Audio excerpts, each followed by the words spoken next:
आइए चलते हैं रामनगर की एक छोटी सी ट्रिप में। स्टार्ट करेंगे सीतावनी मंदिर से। उसके बाद नाइट स्टे करेंगे, जिम कॉर्बेट की ट्रिप करेंगे और इवनिंग में हनुमान धाम होते हुए हम वापसी करेंगे। ये ट्रिप की शुरुआत होती है रामनगर क्षेत्र में प्रवेश करने से ढेचौरी रेंज के थ्रू, जो कि कालाडूंगी तहसील के अंडर आता है। यह इलाका घने साल के जंगल और कच्चे उबड़ खाबड़ रास्तों के बीच से होते हुए गुजरता है। बट खास बात यह है कि आप अपनी पर्सनल गाड़ी इस रास्ते में ला सकते हैं। हालांकि टेरेन थोड़ा रफ है, रास्ता पूरा ऑफ-रोडिंग एक्सपीरियंस देता है।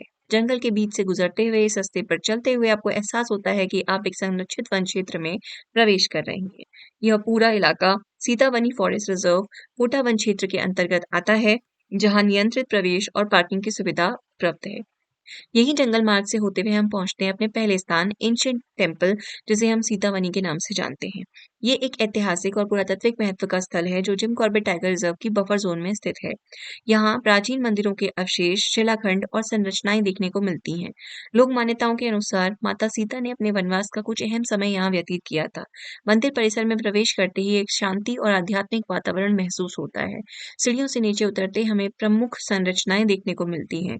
यहाँ दो प्रमुख मंदिर हैं, एक जहाँ माता विराजमान है और दूसरा जहाँ सीता माता के साथ लव कुश की प्रतिमाएं हैं। माना जाता है कि लव कुश ने अपना बाल्यकाल यहीं बिताया था और शिक्षा प्राप्त की थी। उनके गुरु श्री महर्षि वाल्मीकि ने आश्रम परंपरा के अंतर्गत लव कुश को वेद, शास्त्र और धनुर्विद्या का ज्ञान भी यहीं दिया था। अब आता है सबसे अहम हिस्सा इस पूरे मंदिर प्रांगण का, वो है स्वयंभू शिवलिंग। माना जाता है कि सीता माता यहीं इनकी शिव जी की प्राकृतिक रूप में भूमि से प्रकट हुए शिव जी की उपासना करती थी। आसपास के प्राकृतिक लॉक स्ट्रक्चर भी बहुत ज्यादा दिव्य हैं। नाइट स्टे के लिए अब हम चल पड़े हैं ढेला जोन के सबसे करीब गेस्ट हाउस की तरफ। अच्छा, सबसे पहले आपको बता दें कि जिम कॉर्बेट 3 मेन भागों में डिवाइडेड है। कोर ज़ोन, बफर ज़ोन और आउटर ज़ोन। ढिकाला जो रेंज है, जो कि सबसे ज़्यादा पॉपुलर है, वो कोर ज़ोन में आती है और हमने जहाँ की सफारी बुक की थी, वो ढेला है। हर सफारी की एरियाज़ के हिसाब से उनके रेट्स डिवाइडेड हैं।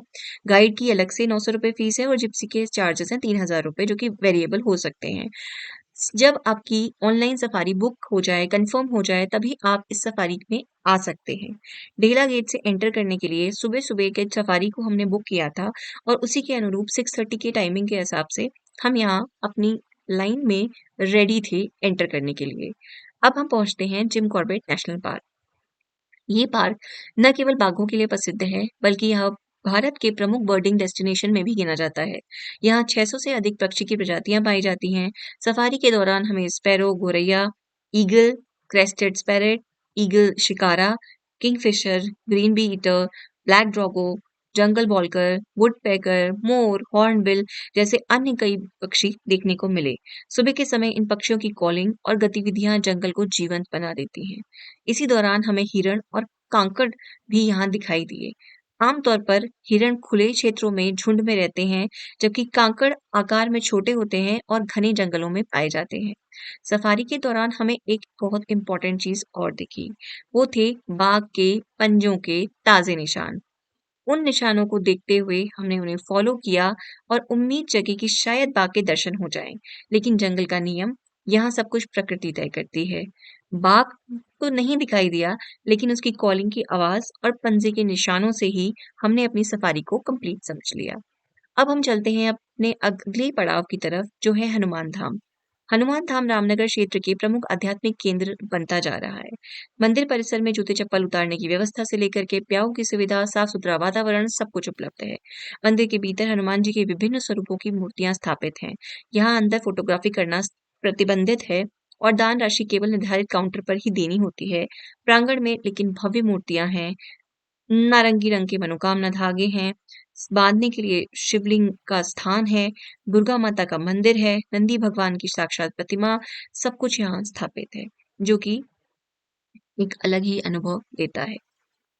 ट्रस्ट कीजिए, आप एक बार इस मंदिर में ज़रूर आइए और हनुमान जी के अनेक रूपों के दर्शन वो आपको मंत्रमुग्ध कर देंगे। इस तरह रामनगर का एक दिन, जिसमें ऑफ-रोडिंग जंगल सफारी, रामायण काल की जुड़ी आस्थाएँ और वन्य जीवों का रोमांच और भक्ति तथा शांति की वाइब से होते हुए हमने इस यात्रा को समेट लिया। अगर आपको पसंद आया है, तो चैनल को सब्सक्राइब कीजिए एंड हैप्पी ट्रैवलिंग।